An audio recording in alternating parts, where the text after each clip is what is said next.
Hello, I'm Robert Moynihan, the editor of Inside the Vatican magazine, and I'm happy to be with Father Charles Murr on Wednesday, July 23rd, 2025, middle of the summer. Father Murr, how are you doing? And Father Murr is delighted to be back with you too, Robert. It's been too long between drinks.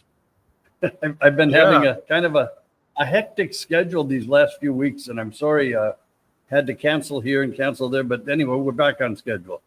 I got a lot of things straightened out. All right. You know, we're going to come to see you for a retreat at the end of October, and we have about 6 spaces still available. I didn't know if when are the dates of that retreat? Do you have them right there with you? The dates? I think it's the 24th to the 30th. It's a week in southern Spain, and visiting you and having dinner with you. And I think these have been wonderful experiences, so I'm hoping some of our viewers may join even at this late moment. I've got to tell you, I look forward to it. I enjoy the groups that you put together. I also enjoy having everybody here for dinner. It's fun. It's very enjoyable. We get to speak on a one-to-one level, and I was going to say let our hair down a little bit, but I stopped doing that years ago. Okay, it's almost becoming an annual summit where we talk about you talk with each pilgrim personally, and then we have a general session about the issues we're concerned about, and you bring things to a higher theological level, and you speak from your experience of working in Rome and then working in different places in the world. So the southern Spain place where you are sitting right now in that green room is becoming a kind of firm point in the turning world. It's funny. I had a group of people here Sunday. They came for Mass, and then of course afterwards we had coffee together. And this couple walked past my room. The door was open. Said, "Is that the green room? Is that the green room?" Yeah, the famous green room. Well, yeah. I wouldn't call it the Oval Office, nor would I call it the Apostolic Palace, but I might call it the quiet refuge of an important observer of the Church in our time. Refugium peccatorum, the refuge of sinners, right?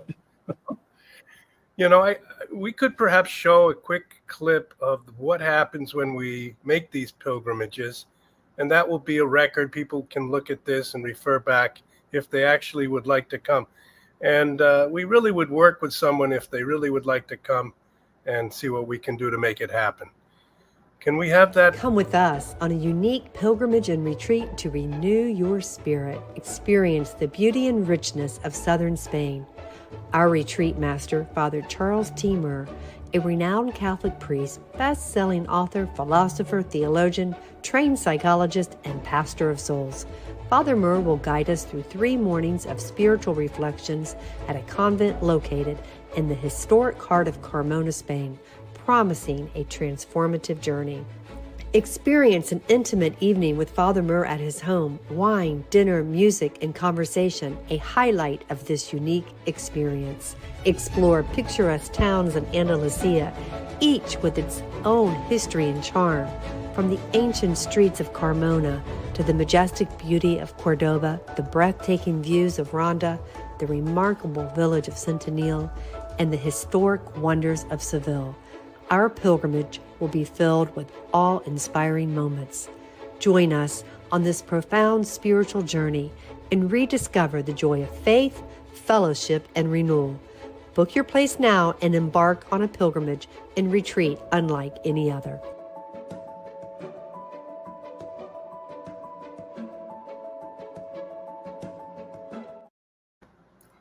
All right, Father Murr. Yeah, those the sisters there that were preparing that beautiful meal for us. Oh, the sisters are fantastic. Dominican sisters. Yeah, great women, great women. All right.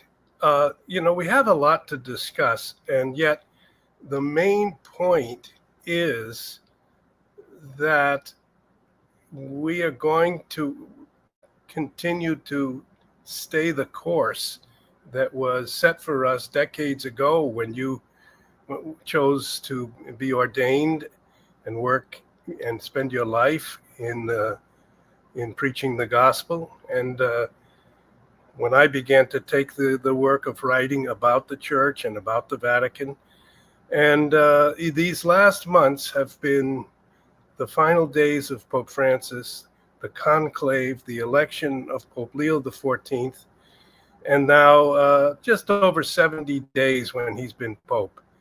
The 8th of May, he was elected, 8th of June, 30 days, 8th of July, 60 days, 18th of July, 70 days, and we're now on July 23rd,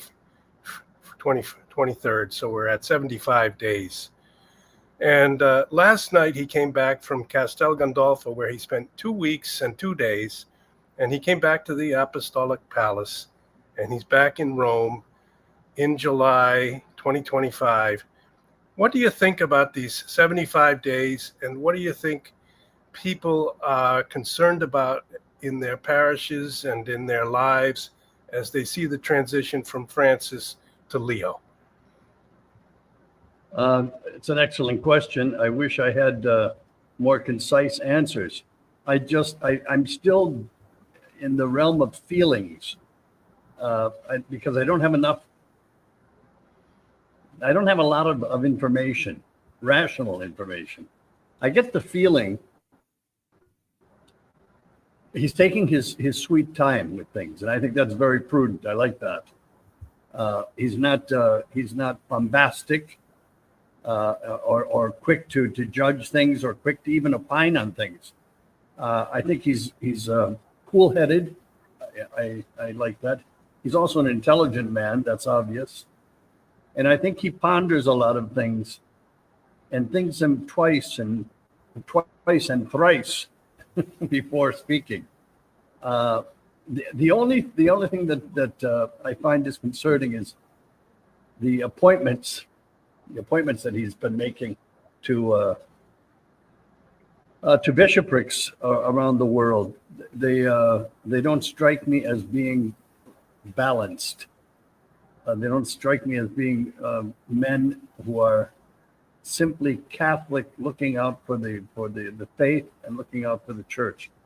I get the opinion, I get the idea that many of them are they have agendas. They have agendas, their own agendas, and those agendas are sort of left-leaning. I don't like that part.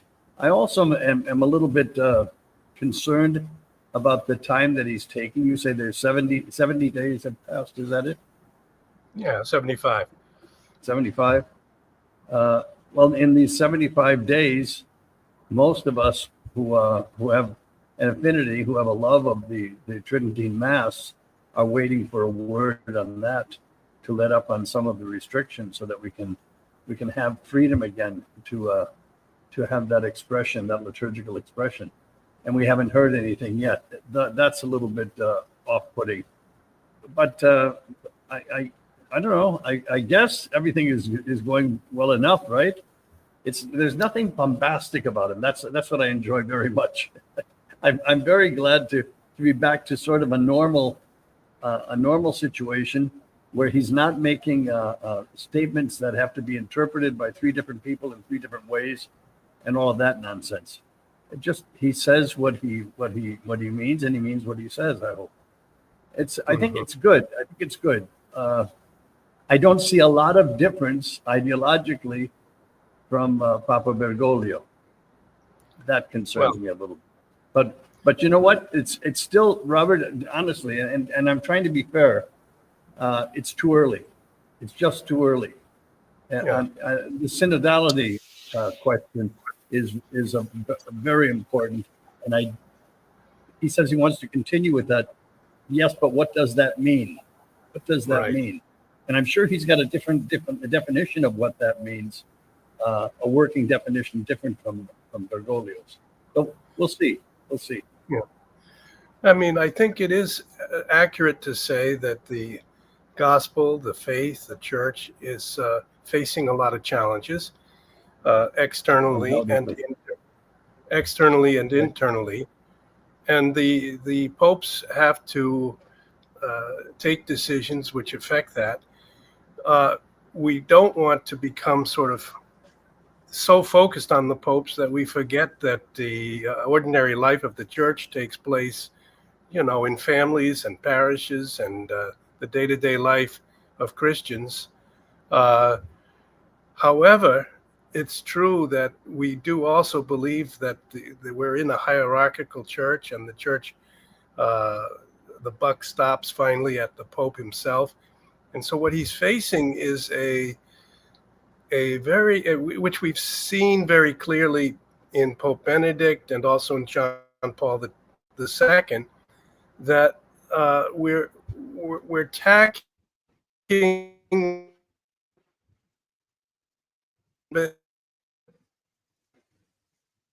modern.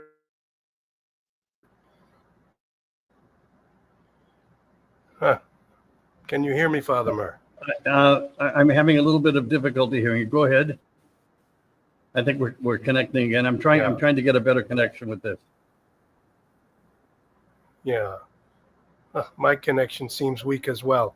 So we've got big chunks of the church that are very modernistic, and some of those are well known. The synodal path in Germany, which very openly is calling for changes in how we look at the priesthood. Some members of the path are calling for women priests, and Pope Leo is what you describe is true. He's quite cautious. I've seen him twice. I shook his hand, and I saw that clip the other day. It was on a newscast. It's not yours. It was someone else's. I saw you there in Castel Gandolfo. Yeah. So yes, I was at Castel Gandolfo for several days, and I was there when he received Zelensky, and he's working on all of the issues that face the Pope. He's received people from his diocese in Peru. He's received many friends from Chicago. He's received people who went to university with him at Villanova. He's met and talked and had dinner with members of the Augustinian order. He went back from the Vatican about 100 yards over to the Augustinian order headquarters, which is just there by the colonnade. And he's, in this sense, he's stitching together the pieces of his own life as he takes on the role of Peter. And I think the first thing that's really come to my mind about his pontificate is his name, Leo, and the fact that he's stepping into the shoes of Leo the 14th, who didn't exist until he chose the name. And that name has now existed in history for 75 days. And it's starting to signify a man of caution, but also a man who's firm when he does take a decision. And we're going to see the issues that Leo the 13th faced, which were very, very difficult issues at the end of the 1800s. They were. When the Industrial Revolution was powering along. And he's going to face these now one by one. There's expectations of a first encyclical perhaps this fall. He spoke of preparing a draft of the encyclical over the couple of weeks he was in Castel Gandolfo. One observation I have is he doesn't really yet have enough time to focus on the great issues because he's got 4, 5, 6 appointments every day. Can you imagine that? Yes, I can imagine it. It's no fun. Not when you're trying to get something done. But he's also got a period of a honeymoon period, right? Where Yeah. as you just mentioned, say hello to all of the former students at Villanova. say hello to those people from Chicago, fans from Peru. But all of that has to be done because everybody wants to say, I know the Pope. Everyone wants to say, I'm a friend of the Pope, or the Pope is a friend of mine, what have you. And all of that has to be done. It has to be done. It is done immediately. So in the first weeks of a pontificate, so you really get very, very little practical business done. As a matter of fact, even the appointments that he's made, which I'm not thrilled about at all, I'm assuming that those were already in place before he was named Pope, before he was elected, because those are things that take months and months before their execution. So I just think that right now it's too soon. It's too soon, and the man needs to kind of get his life in order, back to order, and I'm sure he's a friend of discipline. He seems to be very self-disciplined, and it's got to be very frustrating to him not to have the time to be able to do what he wants to do, and so urgently needed. But it will come. It will come. On at least 2 occasions, he's spoken about how his time is scheduled for him. And he came one time and said, I'm sorry, I'm a few minutes late. They scheduled 4 meetings back to back for me before this one. So I've detected just a little bit of this desire, maybe that he's trying to adjust to having his life almost scripted for him by the duties of his role, while at the same time, his whole being was intended to be a missionary. That's what he wanted to do. And so he didn't want to simply be an institutional figurehead. And I think that this is the struggle occurring right now, even within himself. Well, he had the opportunity to be a missionary, and he was a missionary for years. So he's done that. Now he's got to be a missionary in a different sense, in a broader sense. And to the whole world, he has to be a missionary. I remember when the Pope John Paul II was elected, and a few days later, we had an audience with him. The information office was invited to the Gobernatorato, and we had an audience with Pope John Paul II, just the members of our office. And I remember a young man, Silvio, who was standing next to me. I officiated his wedding with his wife. He turned to me and he said, "Look at this." He said, "Look at this. The Pope is wearing a watch." And I looked and I said, "My God, he is wearing a watch." He said, "That's the most ridiculous thing I've ever seen." And I said, "Why would it be ridiculous?" He said, "Because every second of the day is programmed for him. He doesn't. What does he need to know the time for? They just move him from this audience to that audience to this, that, and the other thing. When it's hungry, they feed him. But he was astounded that the Pope even needed a watch, even wore a watch. And this is I'm joking about it, but it is very frustrating. When you get to the end of your day and you look at what you've accomplished, and you've accomplished, practically speaking, less than what you wanted to accomplish, it's frustrating. But that time will be over soon. The honeymoon will be over very soon. And people are waiting, and he has to know that. He's got millions of Catholics waiting for an answer to the traditional Latin Mass.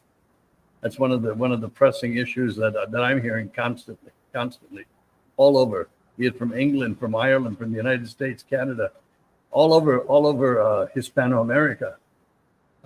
People want an answer to this because their bishops are becoming almost belligerent, and sort of their bishops seem to be bullying people.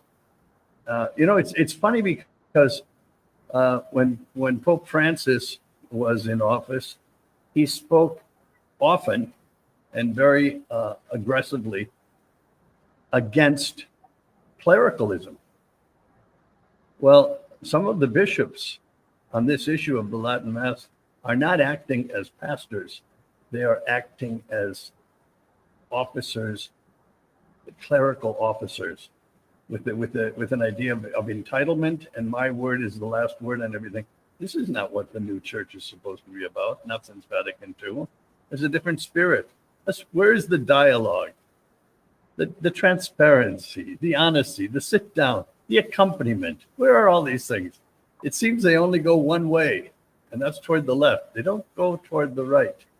And this is bothering a lot of people. They say millions of people are waiting for clarification, but we'll see.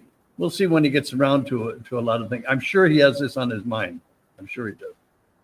So I'm not trying to pressure him any. Besides, I don't think he listens to me anyway. I get that impression. Well, you, just in the few words you've spoken, you've talked about matters which are at the heart of the church today. The Mass question, the question of praying, the question of the liturgy, the question of whether we have a respectful, faith-filled liturgy, or whether it's a type of community meeting that has distanced itself in some way from the liturgical reality that was present for 1,900 years. How do you see this matter, Father? To what extent is the old liturgy necessary for the church?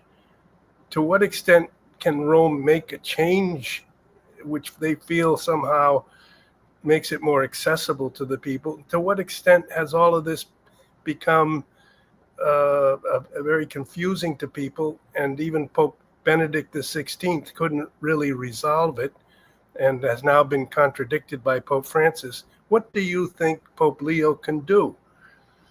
I think he can give back the liberty of clerics, bishops, priests, deacons, and the great ocean of laity to be able to have the Mass of all ages, of all the ages, of the Mass, the Mass that's according to many is 1,500 years old. I believe that he can do that, and I believe that has to be done.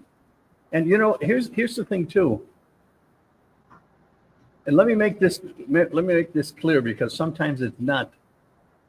There are many people who think, and perhaps some of our bishops think this way, they're misinformed, that to find value in the ancient liturgy, again, of 1,600 years, is to negate the validity of the Novus Ordo Mass. Nobody is negating the validity of the Novus Ordo Mass. No one. I mean, maybe there are some schismatic people and some schismatics in the world who are saying it's not valid. That's their problem. No, but I have not met anyone who tells me that the new Mass is not a valid Mass. That's not the problem. Nobody's denying that it's valid.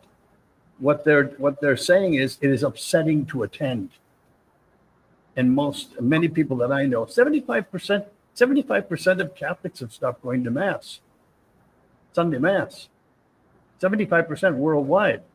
I mean, this is incredible. And the ones who are still attending the Novus Ordo Mass are usually a little bit elderly. But the point is, and the irony is, that those who attend the ancient Mass seem to be on the young side. They are on the young side.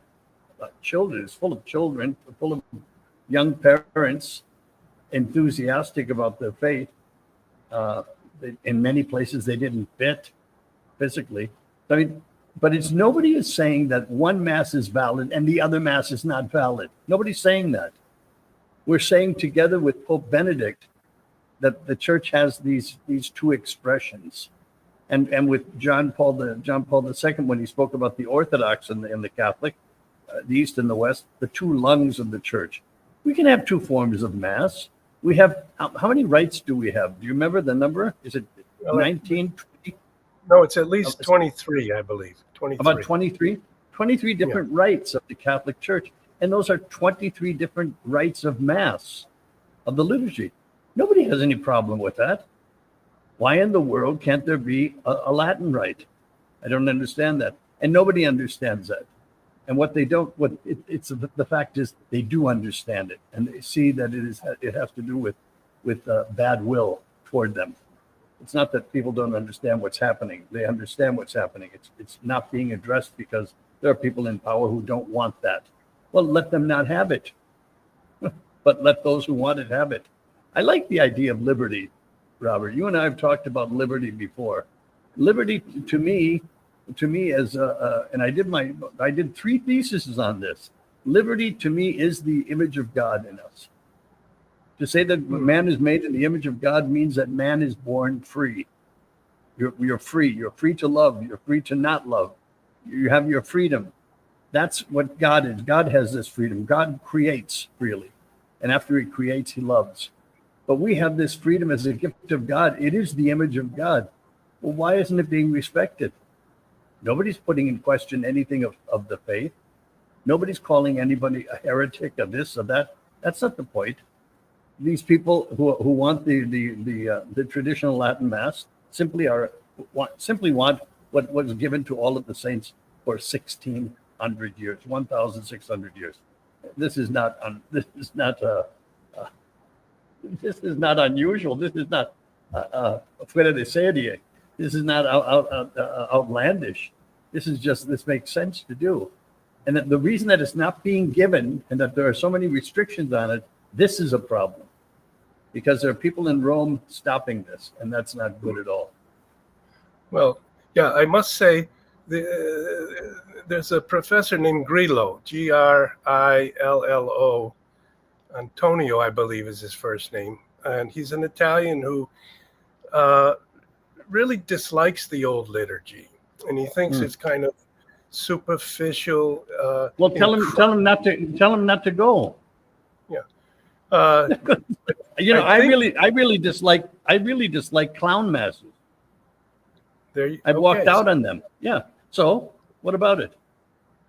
No, I'm saying the point of the liturgy was that Jesus said, "Do this in memory of me." So the liturgy is essentially Christocentric. It's trying to repeat actions that Christ himself performed in consecrating the bread and wine.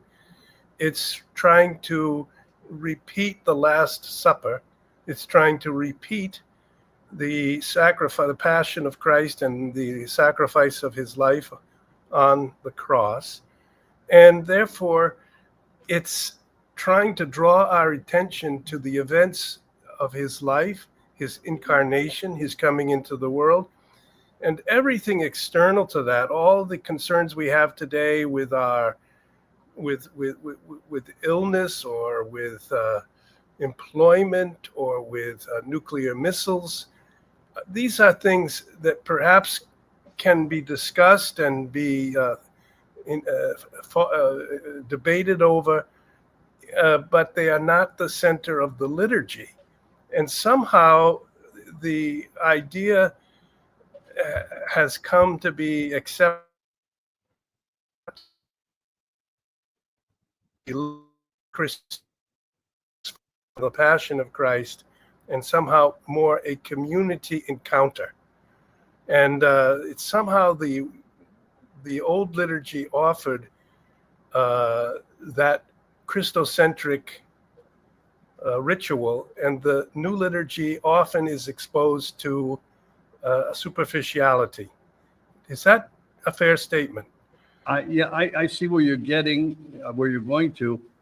Let me try to explain it from my point of view. And it's this. You mentioned Holy Thursday, and that the liturgy is a repetition of the Last Supper. Well, yes and no. Yes and no. It takes place in the context of a supper, but the Last Supper had much more to do with the following day than it had to do with the supper. Holy Thursday has much more to do with Good Friday. The Mass is about Good Friday. The Mass is about the Son offering himself to the Father on the cross.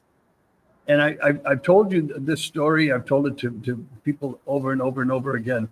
The time that I was in Santa Rosa, California, and I was to preach at all of the Masses in the cathedral. And there were 8 Masses in the cathedral, and the feast was Corpus Christi. And I attended all 8 Masses because I not only preached at all 8 Masses, I also helped with communion. It was the first time in my priestly life, and I think it was at least 8 years ordained a priest, maybe 10, that I actually heard the words of consecration. It almost shames me to say it.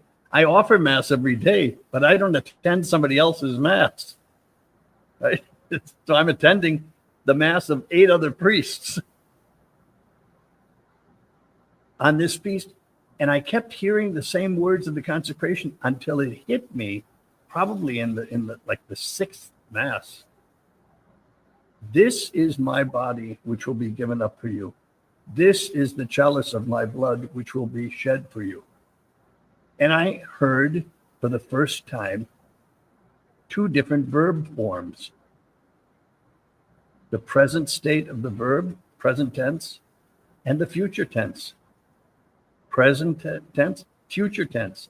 This is present tense, which will be future tense, both to the chalice, to the bread, and to the wine.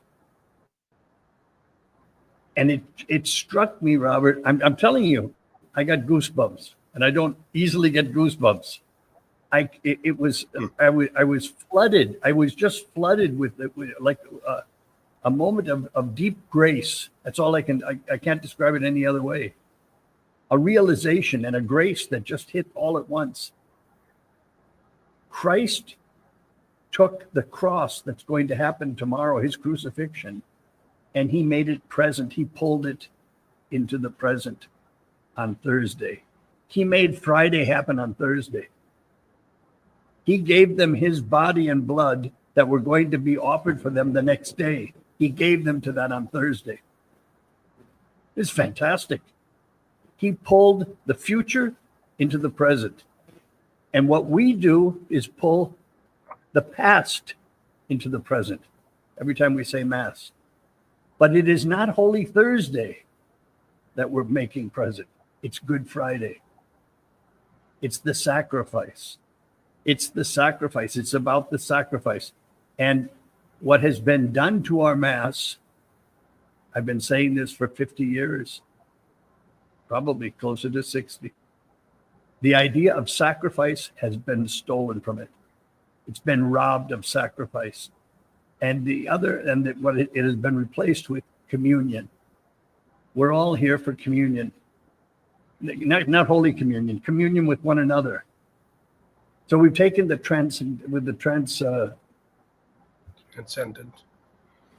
taken the transcendent away and replaced it horizontally with the human. And that's it. This is the reason that people get upset that when they're told that they're not in the right state to receive Holy Communion. Well, what do you mean? I'm part of the community. It's not about being part of the community. This is the problem. It's about the Son offering himself to the Father. It's about the Father accepting this offering of the Son, of his beloved Son. It's about the crucifixion. It's about that. This is what happens in every Mass. And that has been taken away with the new Mass. That has been taken away, and we have become more Protestant in our theology. I haven't, because I never bought into that.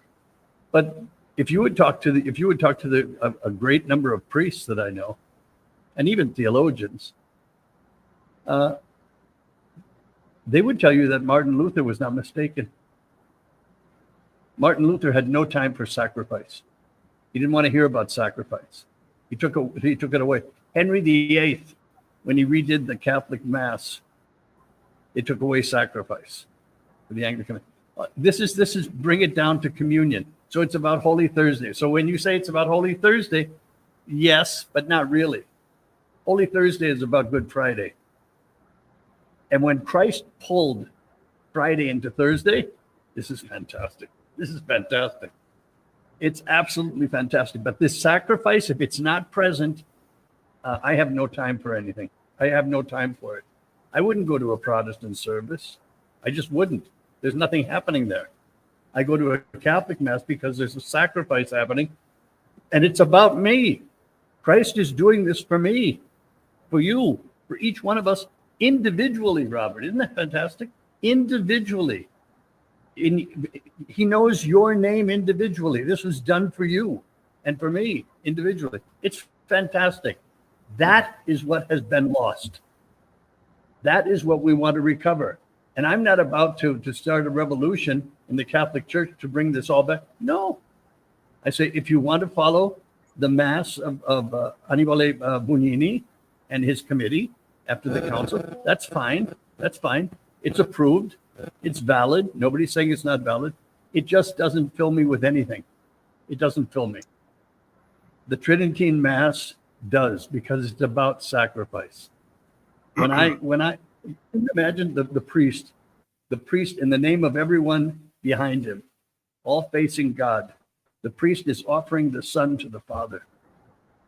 The priest is offering the Son to his Father. This is fantastic. It's really fantastic. And that's what's missing. So it's a theological difference. I'm not condemning. I'm simply saying, and they're both valid. Nobody's saying no. But if we talk about my druthers, I'd rather go to the Latin Mass. And I would avoid the other one, because I get very frustrated when I go and see people who don't have no idea what they're doing there, talking, listening to music on earphones, waiting for the clowns to come in, puppeteers. It's a show. Much of it is a show, and they've lost it. And what they've lost the sacrifice of the Mass, and so they've replaced it with theater, and cheap theater at that. It's not even good theater. Right? Anyway, right. That's my spiel. That's my homily for today. Well, you know, what you've said is summarizing a lot of the points that are at the center of this entire debate. Now, if we could unpack it a little bit, you said something earlier that we're down to 25% of members of the church, baptized Catholics, who have stopped attending Mass. 75%. No. 75% stopped. We're down to 25% that remain faithful, and they are over the age of 60, most of them. And the point is that if you look to know them by their fruits, which is what often has been said to be one of the best ways we have to judge whether something is of God or not of God. If we've lost millions of people, we have to have that question, and the Vatican itself has to have that question. And that if everyone is insisting this is the new springtime, then we have a problem in grasping and assessing the reality we face. But we've struggled, I couldn't agree with evidently. you more. Yeah. Yeah, but we've struggled, though, because, and I must tell you, as a cover in writing about the Vatican and meeting various people, secretaries of state and popes, Cardinal Casaroli, Cardinal Sodano, both of them secretaries of state, Cardinal Bertone, Secretary of State, Cardinal Parolin, Secretary of State. The melodic line that passes through a lot of these meetings and conversations and things I've watched is that Vatican II was a new springtime in the church, and it must be defended. Vatican II cannot be questioned, reassessed, parsed in different ways, and somehow here is one problem we face. We can't look. And you almost have to be the boy who, in the myth of the fable of the king, who put on these beautiful garments that were prepared for him, but they really were no garments at all. And finally, the little boy, The king is naked. The king is naked. He's not wearing any clothes. So you and I, in a sense, ordinary Catholics from the 1960s and 50s and 70s, we watched many of these things occur as young people, young children, and this question of going back to Christ, going back to the cross, going back to Good Friday, this connected us, as it connects all Catholics, to the cross, to the events of the Passion, and gave us our unity. And Robert, and to one another, right? Our unity, and to one another connected us. So, and this is why the argument over whether this disunifies us, which was made by Pope Francis in his restriction on the old liturgy, he said it's causing disunity. Somehow there's a mistake in there. We don't have to attack him necessarily. I've been making the point he was advised on this point. He was told that this was the reason. So, but it was all somehow mistaken. Yes, yeah. As I say, that there's as it's been said and pointed out before, there are people in the Vatican who really have no business being there. They really don't, and they're not helping situations at all. They're there for the wrong reasons. They're there for their own careers and their own promotion. So, and a lot of them give the wrong advice. You're right. However, we've had a particular grace in all of this confusion, and that grace was Joseph Ratzinger, who became Pope Benedict. He was the first one to try to tackle this problem, and I thought he did a very good job of it. When you read the Spirit of the Liturgy, and if there's anybody listening to us right now who has not read The Spirit of the Liturgy by Joseph Cardinal Ratzinger, please get a copy and read it. It's beautiful. It's absolutely beautiful. And you'll understand what he was saying and why he did what he did to try to save the spirituality of the liturgy. It's beautiful, beautifully written. But we have I mean, again, Robert, I'm just getting back to what this is logical. We have 20-something rites of the Catholic Church: the Maronite rite, the Syrian rite, the most Arabic rite, the this, the that. All these different rites, they have their own liturgies. What in the world could be the problem with having a liturgy that's 1,600 years old? Well, why not maintain it? Well, in fact, it's ridiculous to say no, and saying no to that shows a belligerent lack of goodwill. As a matter of fact, I consider it evil. Well, there's at least three reasons, and some have a certain validity and others are bad. The certain validity is that somehow there could creep in a type of incrustation of ancient vestments and ancient or medieval attitudes that they wanted in some way to diminish, to make the liturgy more accessible and more modern. That's a debate you could enter into, I suppose. And Ratzinger probably was in favor a little bit even in this book, Spirit of the Liturgy, in a certain openness to the modern world, in the sense that it wouldn't be just a medieval liturgy, but a universal liturgy focused on Christ. And this is why the Bugnini and his group were able to appeal to the council, and Paul VI was able to approve the new liturgy. At the same time, there were those who wished precisely and intentionally, in a good sense, to draw closer or were open to the Protestant world in order to draw them back to the church. That's a good reason. But they did want to play down what the Protestants objected to. And in that, particularly the word sacrifice.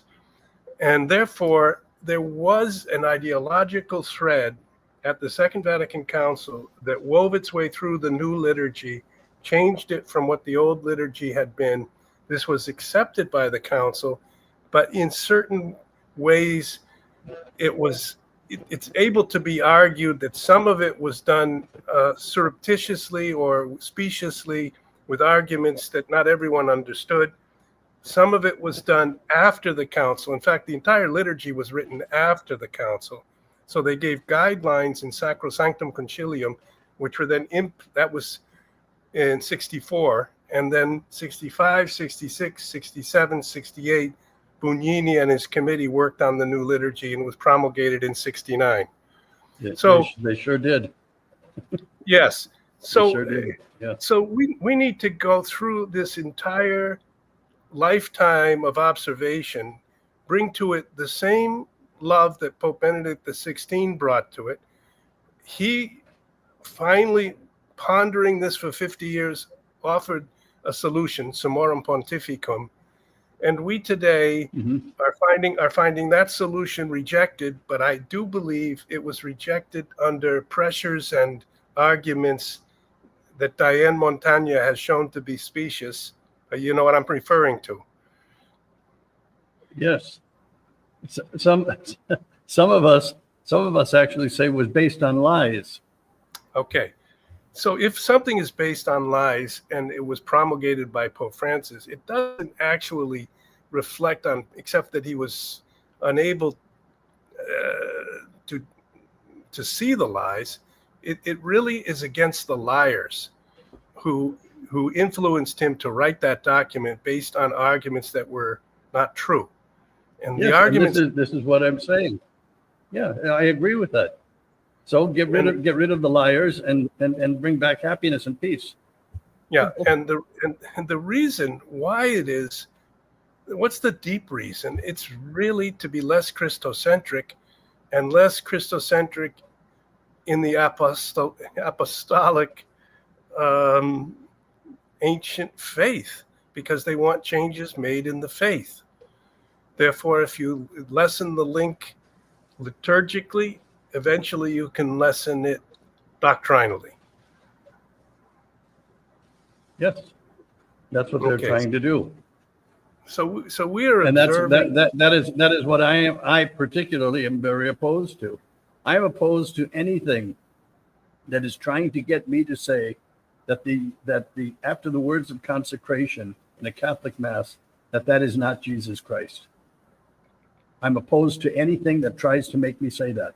And they've been trying to make us say that for many years. We have priests who will tell you that is not Christ's body and blood. We have bishops who will tell you it's not really Christ. It's not authentically Christ.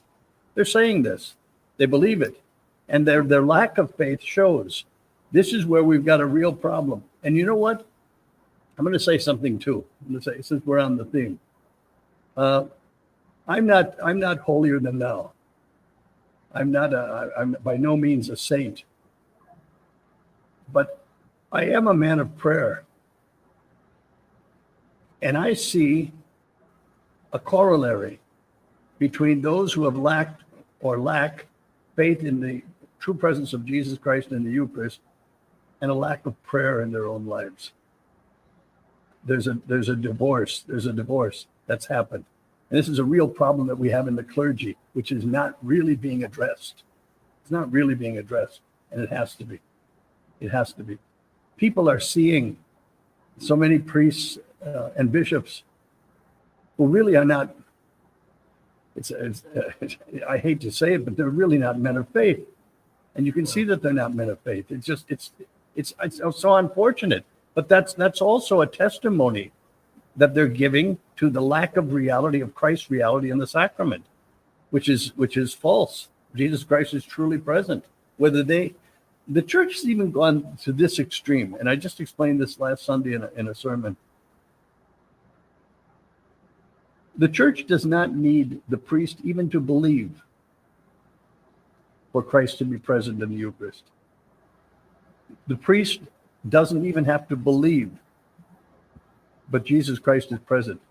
Why? Because it's Christ who is the actor in the Eucharist. It's not the priest. The priest is standing in for Christ. He's a fill-in.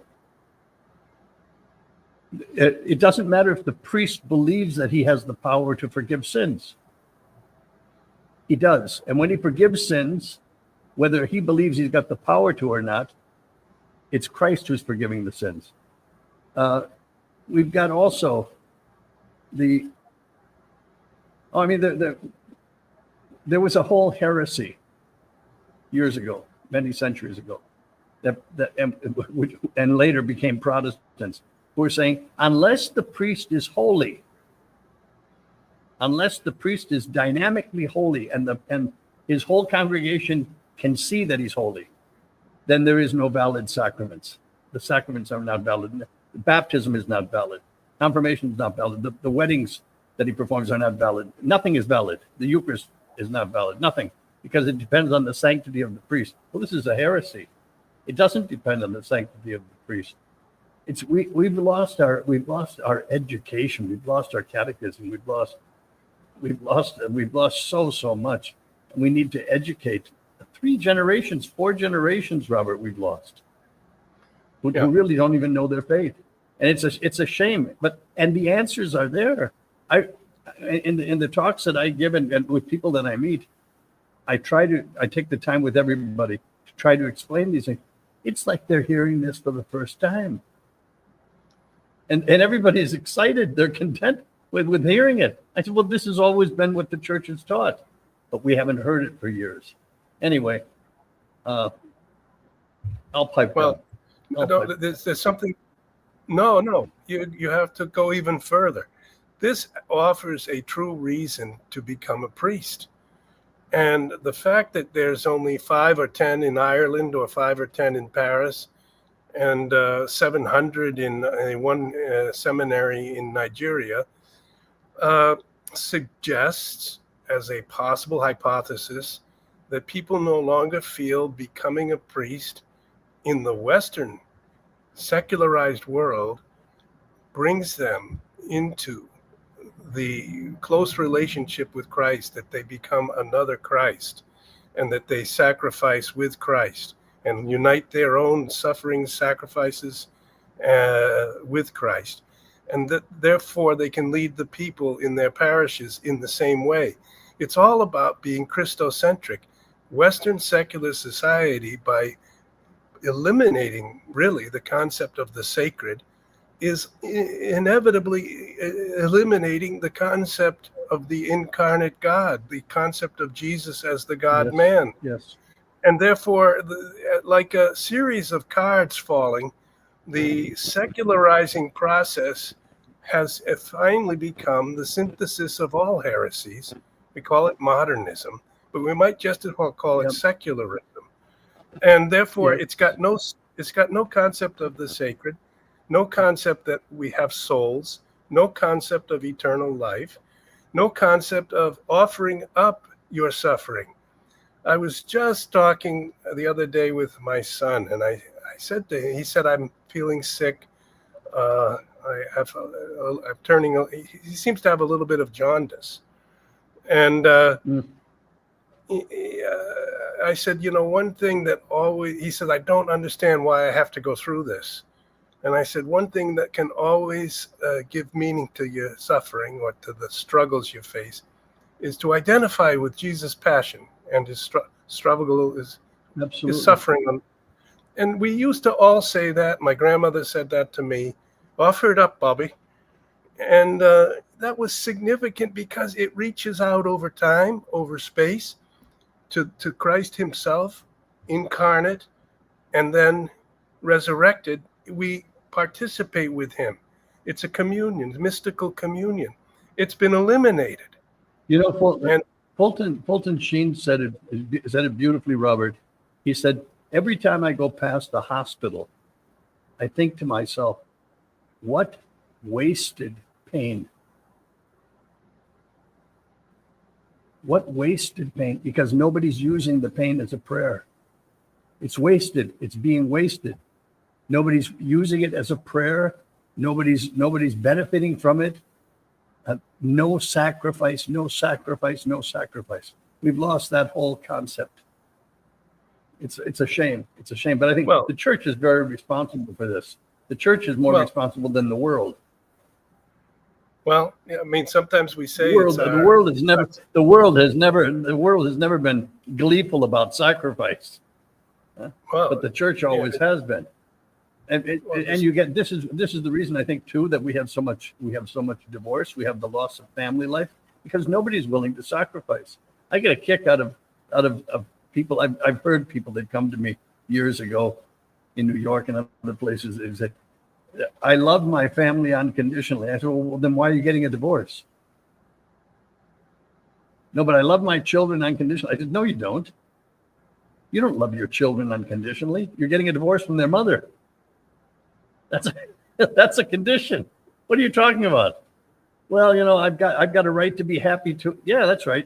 Let's talk about your right to be happy and the rights of 5 other people to be miserable because they don't have a father. Good for you."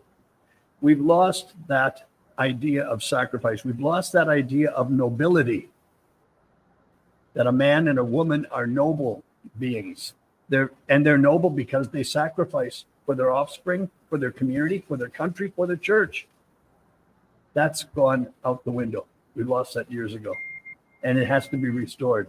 And that's probably the reason that the Mass, when we talk about the sacrifice of the Mass, the holy sacrifice of the Mass, I've got to say this too.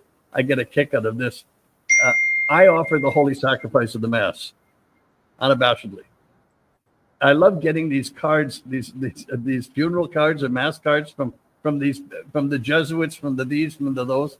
The holy sacrifice of the Mass will be offered for the repose in the soul of so and so. It's the first time I've ever heard them say the holy sacrifice of the Mass. It works real fine when you're looking for Mass stipends, but that's about all. No, there are a lot of us who believe that that's real. That's real. It's the real stuff. Okay, Anyway, well, listen, it Robert, is the real. Yeah, we have to go. We've got to go. Yeah, it's the real stuff. And so, it therefore, is the real stuff. I thank you. And my son's birthday is tomorrow, and I would like you to come back next week, and we'll talk again as we continue to follow Pope Leo and try to remain Christocentric in a secular age. God grant us life and health. I'll be back, and so will you. Thank you, Robert. Thank everybody for listening.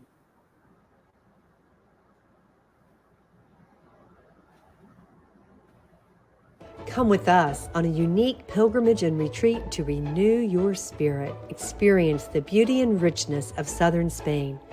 Our retreat master, Father Charles T. Murr, a renowned Catholic priest, best-selling author, philosopher, theologian, trained psychologist, and pastor of souls. Father Murr will guide us through 3 mornings of spiritual reflections at a convent located in the historic heart of Carmona, Spain, promising a transformative journey. Experience an intimate evening with Father Murr at his home. Wine, dinner, music, and conversation, a highlight of this unique experience. Explore picturesque towns in Andalusia, each with its own history and charm. From the ancient streets of Carmona to the majestic beauty of Cordoba, the breathtaking views of Ronda, the remarkable village of Centenil, and the historic wonders of Seville. Our pilgrimage will be filled with awe-inspiring moments. Join us on this profound spiritual journey and rediscover the joy of faith, fellowship, and renewal. Book your place now and embark on a pilgrimage and retreat unlike any other.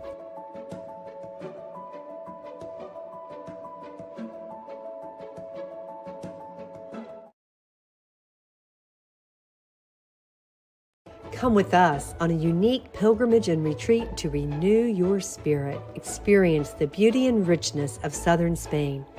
Our retreat master, Father Charles T. Murr, a renowned Catholic priest, best-selling author, philosopher, theologian, trained psychologist, and pastor of souls. Father Murr will guide us through 3 mornings of spiritual reflections at a convent located in the historic heart of Carmona, Spain, promising a transformative journey. Experience an intimate evening with Father Murr at his home. Wine, dinner, music, and conversation, a highlight of this unique experience. Explore picturesque towns in Andalusia, each with its own history and charm. From the ancient streets of Carmona to the majestic beauty of Cordoba, the breathtaking views of Ronda, the remarkable village of Centennial, and the historic wonders of Seville. Our pilgrimage will be filled with awe-inspiring moments. Join us on this profound spiritual journey and rediscover the joy of faith, fellowship, and renewal. Book your place now and embark on a pilgrimage and retreat unlike any other.